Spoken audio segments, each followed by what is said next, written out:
vegetação espaçada,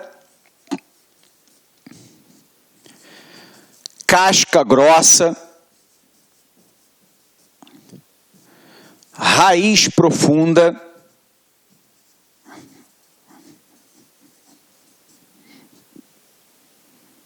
retorcida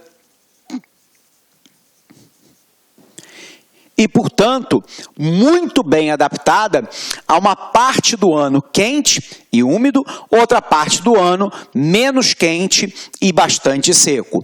Então vamos lá. Primeiro, é uma vegetação arbustiva. A vegetação arbustiva é aquela que normalmente não ultrapassa 2 metros de altura. E isso já é uma adaptação a um clima em que parte do ano é seco. Se a vegetação fosse uma vegetação muito alta, ela consumiria uma grande quantidade de água. E isso, né, obviamente, poderia significar a sua morte. Por um outro lado, nas áreas mais úmidas, eu tenho a presença arbórea. Ou seja, árvores mais altas, 3, 4, 5 ou mais metros de altura. E nesse caso, a população local chama essa parte do cerrado de cerradão. Do outro lado, eu tenho uma vegetação que é espaçada, para não competir com água no solo, pelo mesmo nicho de água dentro do solo. É uma vegetação de casca grossa. A função dessa casca grossa é dupla. De um lado, evitar uma transpiração desnecessária da vegetação e, por um outro lado, resistir ao período de queimada natural ou antrópica que essa região passa. Na época da seca, a vegetação fica tão ressequida que muitas vezes há quedas de raios nessa região, provocando incêndios de causa natural. Mas nós também temos a prática infeliz da queimada do nosso país para liberar a área para poder fazer pasto ou agricultura. O problema é que o fogo, ele não respeita a fronteira da propriedade e, portanto, ele se espalha muitas vezes por uma área muito maior do que a desejada, provocando uma forte devastação ambiental. A vegetação desenvolveu um mecanismo de defesa que é a casca grossa. Então, muitas vezes eu tenho ela toda queimada por fora, mas o cerne da árvore está absolutamente intacto e quando chegar o período das chuvas, ela volta a florescer naturalmente.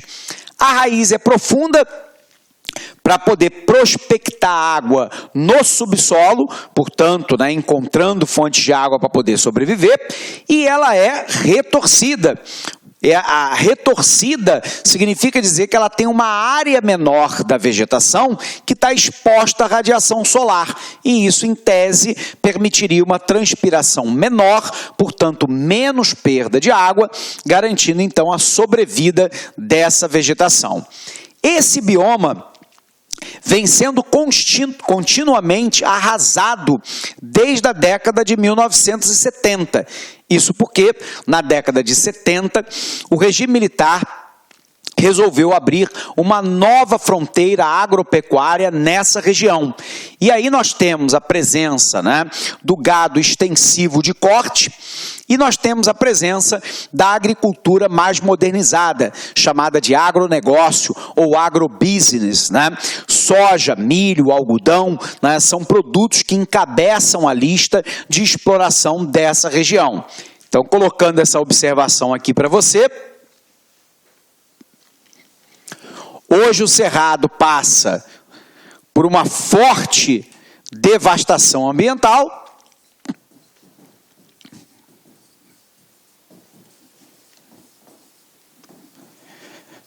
Essa devastação ambiental em virtude da exploração econômica.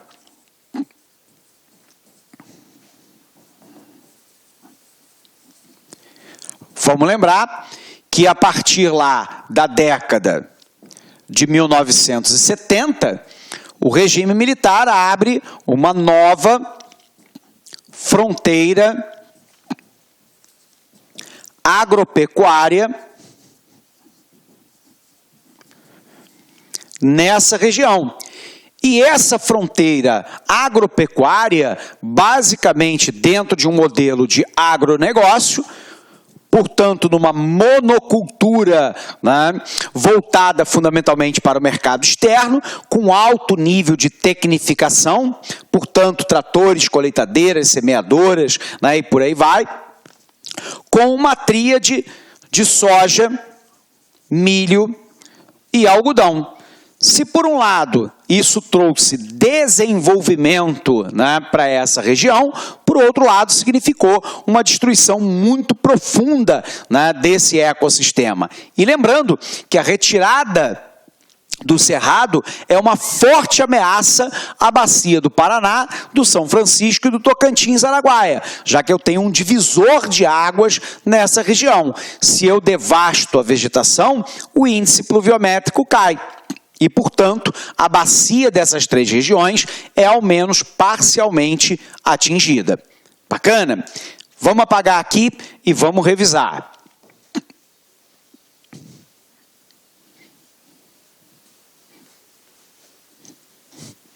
Então, fazendo a nossa revisão, eu tenho aqui uma formação complexa, né?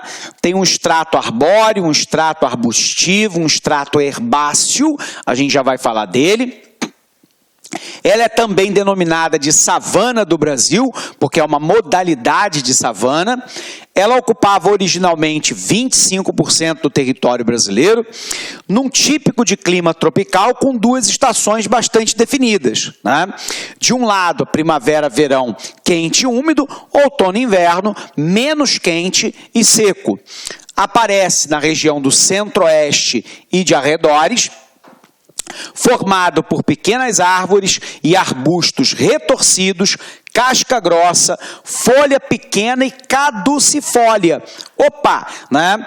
O que significa, professor, ser caducifólia?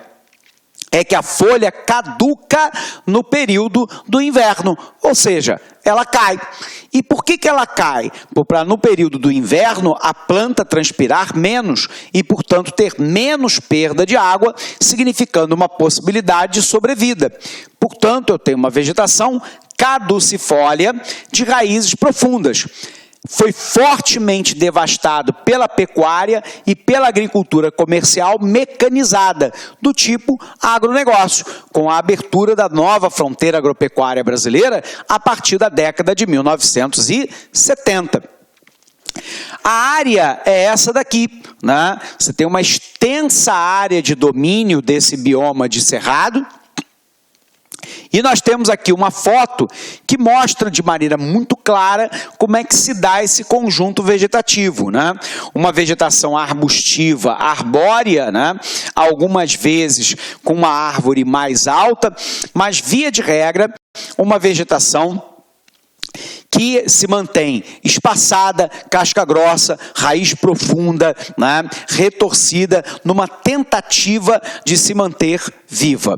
Ok? Continuando então, pessoal, vamos lá para o nosso próximo conjunto vegetativo. O nosso próximo conjunto vegetativo é a área de Caatinga. Bom, então eu tenho que, de novo, caracterizá-la para você, né? As regiões do Nordeste brasileiro. Então vamos lá para o nosso quadro. O que a gente se recorda, né, daquilo que nós falamos aqui para você? Que quando nós falamos a respeito do Nordeste, nós dividimos esse Nordeste entre a parte leste do território, onde fica o Oceano Atlântico, e que em direção ao oeste, onde nós vamos encontrar, né, a floresta amazônica, nós vamos ter lá 4 micro-regiões. A primeira delas é a Zona da Mata. Isso aqui é só uma revisão para caracterizarmos lá, né, como é que se dá a vegetação. Zona da Mata. Depois eu tenho o Agreste, que é uma zona de transição entre a Zona da Mata e a área do Sertão. A área do sertão é aonde eu vou encontrar a vegetação de Caatinga.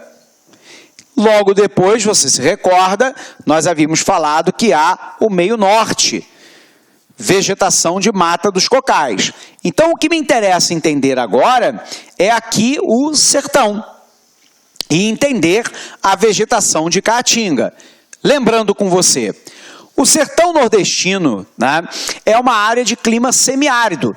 Portanto, eu tenho elevadas médias térmicas, temperatura alta, pouca amplitude térmica anual, pouca diferença entre a maior e a menor temperatura observada ao longo do ano. Eu tenho um índice pluviométrico extremamente baixo, na média 650 milímetros ao ano. Eu tenho a presença nessa região da MTA, a massa tropical atlântica, que é quente e úmida, mas eu tenho a presença nessa região também do Planalto da Borborema. E aí, vamos lembrar, né? A massa tropical vem, quando ela encontra o Planalto da Borborema, ela vira ascensional. À medida que eu aumento a altitude, eu diminuo a temperatura, a água se condensa e chove na zona da mata e parte do agreste. Quando a massa ultrapassa, né, o Planalto da Borborema em direção ao sertão, ela virou uma massa quente e seca. Como a temperatura é muito elevada, parte da umidade não consegue se condensar, daí o índice pluviométrico muito baixo. A taxa de evaporação no semiárido nordestino é maior do que a de precipitação. O resultado é que a vegetação, então, vai ter que se adaptar. Bacana? Então, vamos botar características dessa vegetação de Caatinga aqui para você.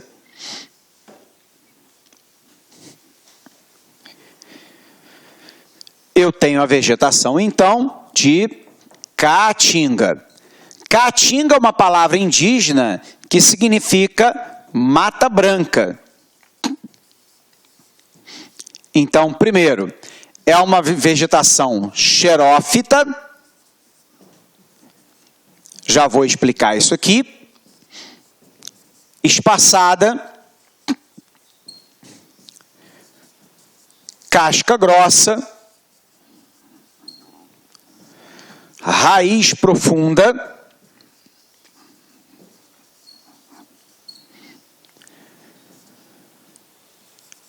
cactácea, portanto, espinhosa,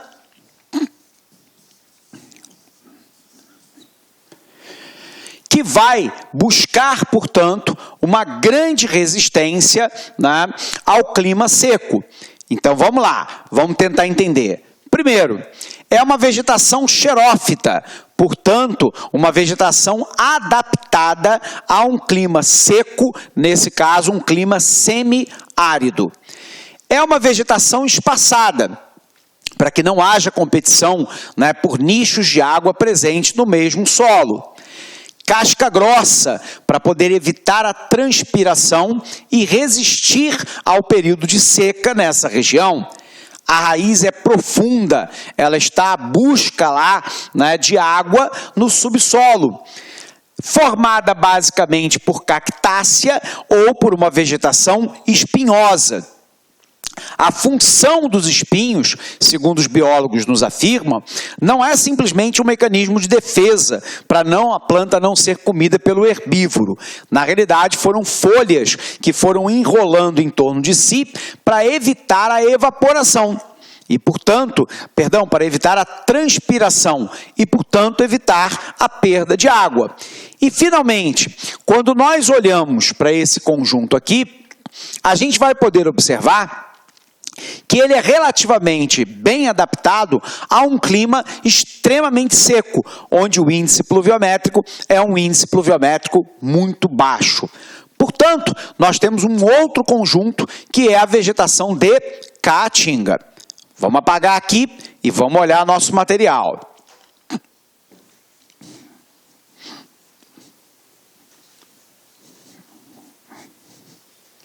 Então, pessoal, o que eu tenho, né? Eu tenho um extrato arbóreo, arbustivo e herbáceo, Formação típica do clima de semiárido, aparece no sertão nordestino, uma área bastante seca, ocupa 11% do território nacional, composta por plantas xerófitas, ou, portanto, muito bem adaptadas a um clima seco, cactáceas em sua grande maioria, caducifólia, as folhas caem no período, né, que chove menos, pela carnaubeira, em alguns casos, cujas folhas se recobrem por cera e, portanto, tem uma utilização econômica, como na área lá da Mata dos Cocais.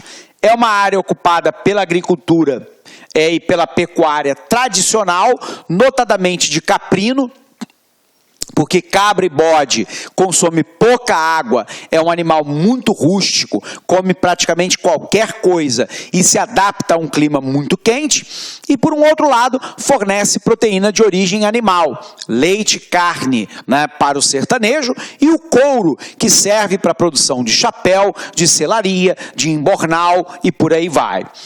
É fortemente ameaçada de desertificação, e também com a extração de lenha, basicamente para a feitura de alimentos diária do sertanejo. Tudo bem?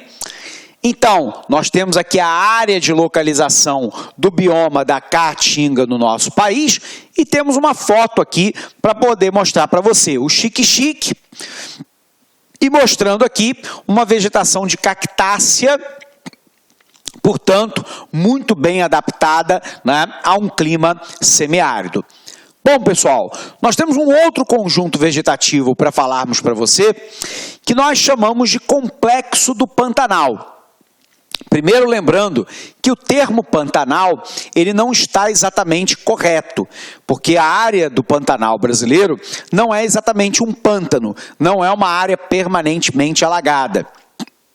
É uma área alagada parte do ano, notadamente no período das chuvas. No entanto, convencionou-se no Brasil de dizer que ele é uma área permanentemente alagada.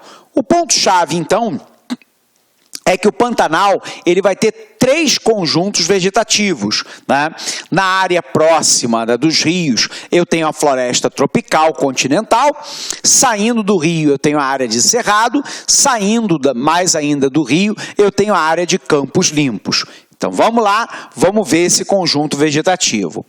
Então eu tenho aqui a área que nós chamamos de complexo do Pantanal. Então imagine aqui a presença de um rio, cuidado para você não confundir isso aqui, né, com a mata de degraus da floresta amazônica brasileira, são 2 questões diferentes, né? Então no Pantanal, na margem do rio, eu tenho lá uma floresta tropical,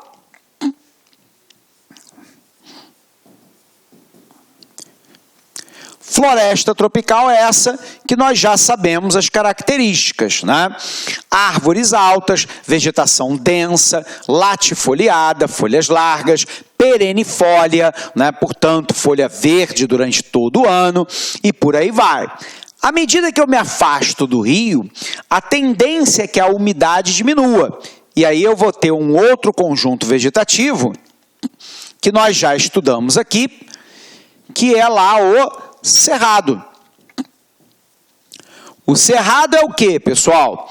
Uma vegetação arbustiva arbórea, casca grossa, raiz profunda, retorcida, caducifólia, né? As folhas caem no período que chove menos, portanto mais adaptado aí a um clima mais seco. À medida que eu me afasto mais ainda, eu vou ter a presença do que nós chamamos de campos limpos, que a gente vai caracterizar para você agora. Então, eu tenho a presença aqui dos campos limpos. Bom, então, cuidado para você não confundir com a mata de degraus da floresta amazônica, do Igapó, permanentemente alagada, da várzea alagada parte do ano e de terra firme não alagada. Aqui é o seguinte, à medida que eu saio do rio, a umidade diminui. Então, na beirada do rio, né, compondo uma mata ciliar, que é aquela que acompanha a margem dos rios, eu tenho uma floresta tropical. A umidade diminuiu, eu tenho o cerrado. Diminuiu mais ainda, eu tenho a presença dos campos limpos. Então, vamos caracterizar esses campos limpos, que é o que falta para a gente.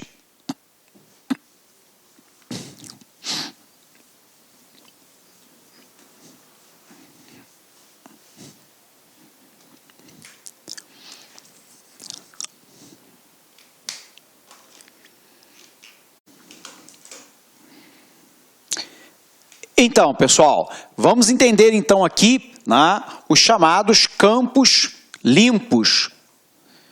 Nós estamos falando basicamente de uma vegetação, né, molenga, rasteira, vegetação molenga, uma vegetação rasteira. Em média, essa vegetação, né, ela tem menos que 50 centímetros. Nós estamos falando de uma vegetação basicamente composta por gramíneas, tudo bem? Portanto, por um tipo de grama. E aí, os campos limpos se tornam lá um pasto natural. Tudo bem? Esse pasto natural, fortemente explorado aí, né, pelo setor de pecuária. E a pecuária dessa região, basicamente uma pecuária de corte, né? Aquela que vai para o setor de alimentação com o abate desses animais. Então nós temos lá nos campos limpos uma vegetação molenga, uma vegetação rasteira, em média com menos de 50 centímetros, há até uma divisão interessante que alguns fazem, né, de que a vegetação acima de 50 centímetros seria campo sujo e com menos de 50 centímetros campo limpo. É uma divisão que você pode ter para si também, formada basicamente por gramínea, formando lá um pasto natural, portanto, numa pecuária de corte. Vamos lá, vamos visualizar isso aí, pessoal.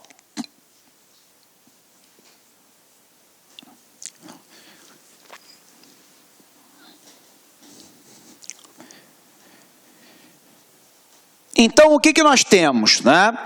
Nós temos assim, que a área, né, do complexo do Pantanal pega o interior do Mato Grosso e Mato Grosso do Sul, portanto, numa extensa planície aluvial, né, que vai se formar pela deposição de água, né, dos rios da região, uma vegetação variável.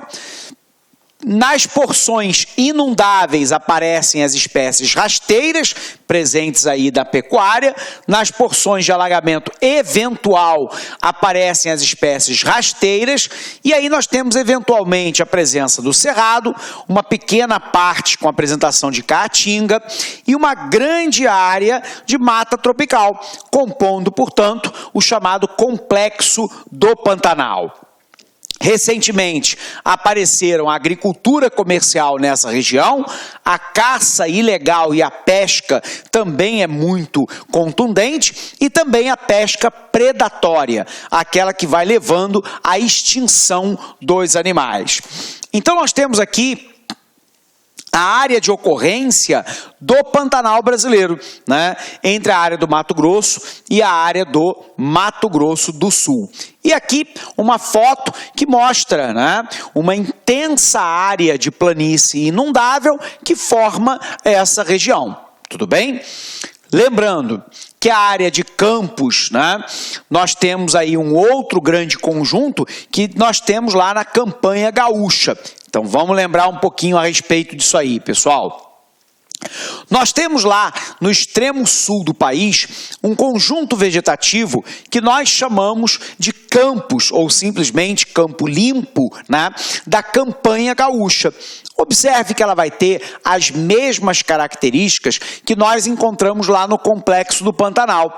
Basicamente uma vegetação rasteira, com menos de 50 centímetros, fundamentalmente formada por uma vegetação molenga, com características muito claras de vegetação de gramíneas e, portanto, formando um pasto natural nessa região.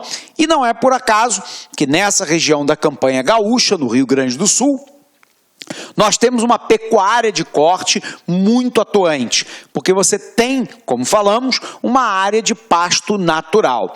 Então, quais são as características, né?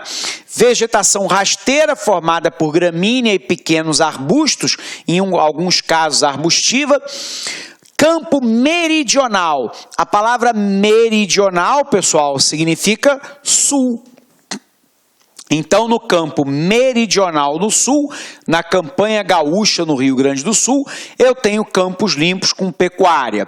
Nos campos da Ileia, que é uma área inundável da Amazônia brasileira, né, na região lá do Amapá e da ilha do Marajó, nós também vamos encontrar esses campos, e eu tenho campo de altitude, presente na região sudeste e no Planalto das Guianas. Portanto, a área altimétrica mais elevada, nós vamos encontrar os campos limpos, simplesmente chamados de campos, algumas vezes com uma vegetação acima de 50 centímetros, chamada de campo sujo.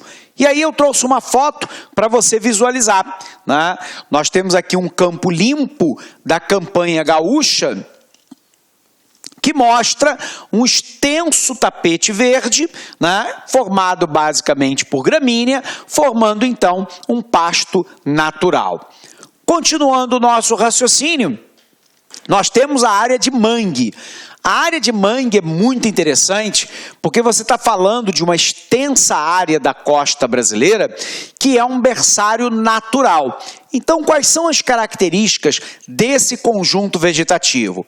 Primeiro, é uma vegetação hidrófila, portanto, que tem as suas raízes inundadas pela água do mar. Nós estamos falando normalmente, né, que algumas vezes ocorre na presença do mangue na área do estuário da saída do rio em direção ao mar, quando, por exemplo, o rio é exorreico, né, quando ele tem uma saída para o oceano, nós também vamos encontrar, né, a área de mangue lá.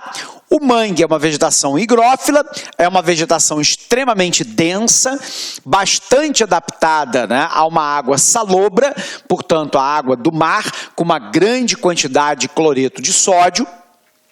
As raízes desse mangue funcionam, né, como um filtro natural dos oceanos, porque a maré ela demora aí, em média de 8 a 12 horas para subir e ela faz a sua vazante na metade desse tempo, entre 4 a 6 horas. O resultado então, pessoal, é que nós temos que boa parte dos dejetos de origem orgânica do oceano, e nas áreas, obviamente, urbanizadas, infelizmente, dejeto inorgânico, ele acaba se acumulando, né, entre as raízes do manguezal. Do ponto de vista orgânico, o manguezal não vai cheirar muito bem, porque eu vou ter lá material orgânico em decomposição. No entanto, ele inicia lá uma cadeia alimentar. Com o surgimento de material orgânico, eu tenho a presença do plâncton, portanto, o zooplâncton e o fitoplâncton, que é o início da cadeia alimentar dos oceanos. Biólogos marinhos, né, dizem que a área do manguezal é uma área natural de berçário, porque ela oferece alimento, proteção contra predadores, né? E ao mesmo tempo nós vamos observar que até 40% da vida dos oceanos nasce nesse ecossistema. Portanto, é um ecossistema dos mais importantes e que vem sofrendo no Brasil uma forte devastação. Primeiro, pela ocupação da costa leste brasileira, que é a área do litoral, e aí, né, por conjuntos habitacionais de alto luxo, por resorts, né, e outros mais que são construídos e que vão devastando esse ecossistema. Nos últimos anos, vem sendo intensamente poluído com a presença antrópica, dejeto industrial, muitas vezes vazamento de petróleo. Nós temos aí muitos dejetos de origem inorgânica, né, como plástico, borracha, vidro, metal, que se acumula nos mangues, formando uma área, portanto, que é ruim para a biodiversidade. Então eu tenho lá que o mangue se estende pela costa brasileira, são vegetais adaptados a um ambiente salobro na área de estuário e com pouca oxigenação, formada por arbustos e árvores de troncos finos e raízes aéreas, né? Nessa área eu tenho normalmente uma extração de caranguejos, que escolhe esse ecossistema para viver, e ameaçado pela especulação imobiliária. E aí uma foto para você visualizar que ela ia lá do Amapá até, né, o Rio Grande do Sul, num grande ecossistema de manguezal. E aqui uma foto, né, para você poder visualizar como é que o mangue funciona. Essas raízes aqui é que retêm o material orgânico dos oceanos, que entra em decomposição, iniciando uma cadeia alimentar. Finalmente, pessoal, nós temos restinga, dunas e praias. Esse ecossistema, ele se dá na presença, né, de areia. A areia é uma rocha que é uma partícula de quartzo, portanto, muito pequena. Ela tem, obviamente, um grau de porosidade nesse solo muito grande e, portanto, a água não se fixa, ela passa muito rapidamente, a taxa de infiltração é muito alta. Via de regra, o solo dessa região é um solo salobro, com grande quantidade de cloreto de sódio pela presença da água do mar. É um solo muito pouco fértil, é um solo pobre, portanto, onde não se desenvolvem vegetais complexos.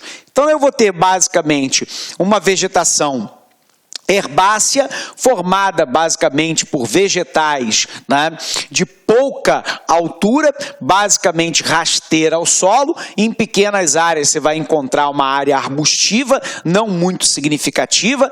Via de regra, não é uma vegetação heterogênea, é uma vegetação homogênea, que faz a transição entre o continente e o oceano.